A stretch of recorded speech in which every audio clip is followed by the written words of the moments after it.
and I have a Tsang practice in Oakland, California. I've been making my living doing Tsang since 1996, and I also teach Tsang. I have a school called Quintessence Healing Arts. I take 6 students a year and teach them in a really sort of intimate setting. We do 1 weekend a month for a year, and it's really fun.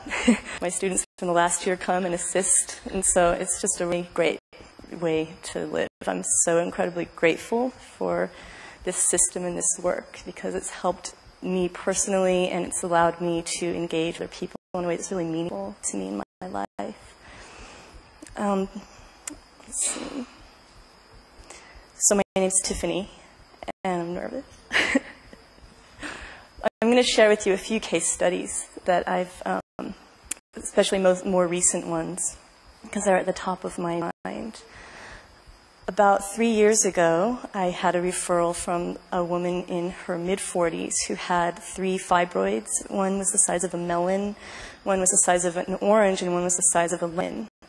And she had a lot of abuse issues in the past and was a little bit of a difficult person really to interface with. So for me, it was amazing to just be able to use the system of the Healing Tao and start having her do practices and clear herself for me between our sessions.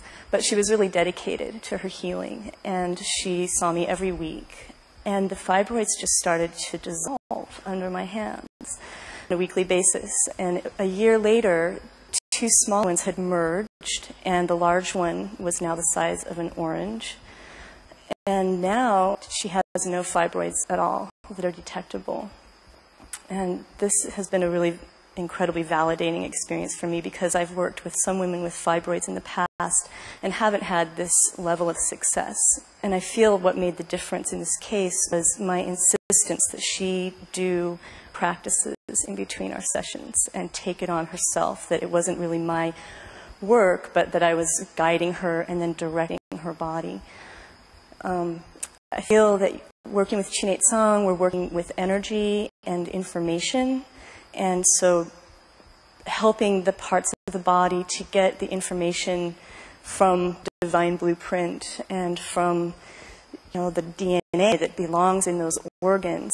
So what someone else said about having people really feel where their organs are and bring their smiling energy down into them, seems like the organs gain in their intelligence and their ability to take the right information. Then the other piece is to raise the energy to allow that information to move where it needs to go. And so I've simplified my work for myself with these things, and this system is a great system to bring that information through and to raise the energy in people.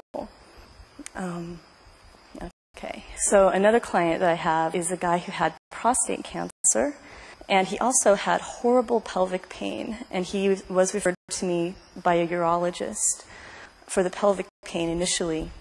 It was about a year into working with him that the prostate cancer was discovered. So we kept an eye on the prostate cancer and how it was metastasizing, and it was staying within the prostate capsule, but his family was putting a lot of pressure on him to have the surgery because they just wanted him to get the cancer out of his body. So it wasn't what I would have chosen for him to do at that point, but he did it. And so at that point, then we were working with an incision that's like a rudder that's going clear down into the prostate cavity. And so I had him do a lot of massage on that scar tissue as it was healing to help the tissue heal and the fibers lay down in a way that wouldn't create a lot of adhesions in internal organs. And with prostate surgery, men often have incontinence and also can't really perform sexually. So he was concerned about these things, and as he's healed, he's come to the top 3 percentile of men healing from prostate cancer, and his doctors are very impressed. And that's good, because it's nice to have the medical system validate this. And that's something that has happened in my practice throughout the last 5 years, is working with a lot of fertility issues, with a fertility clinic and a midwifery clinic, with helping women who are having a hard time conceiving to be able to conceive. So at this point, this is about 50% of my practice.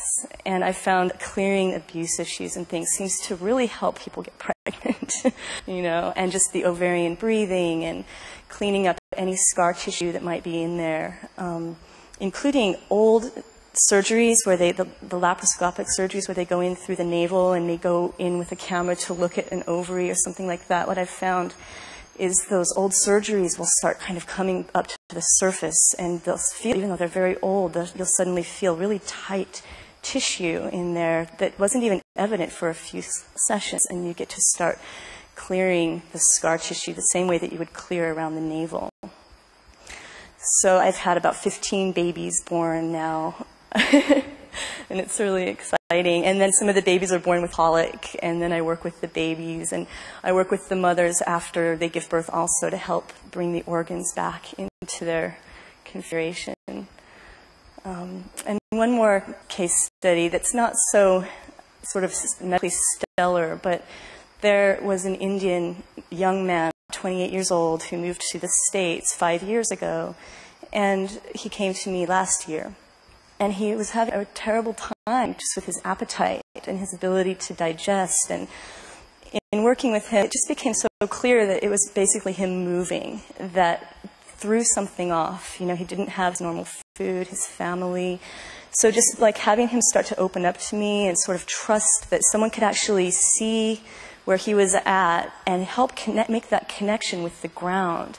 And then giving him practices and slowly going in and clearing all of the wind gates has really helped his diaphragm move down, and this kidney condition that he had, which made his legs very weak, has started to clear as well. And so just it's like helping the quality of someone's life like that has also been meaningful to me. So thank you for letting me speak and listening to me, and I wish you all a lot of luck in your practices.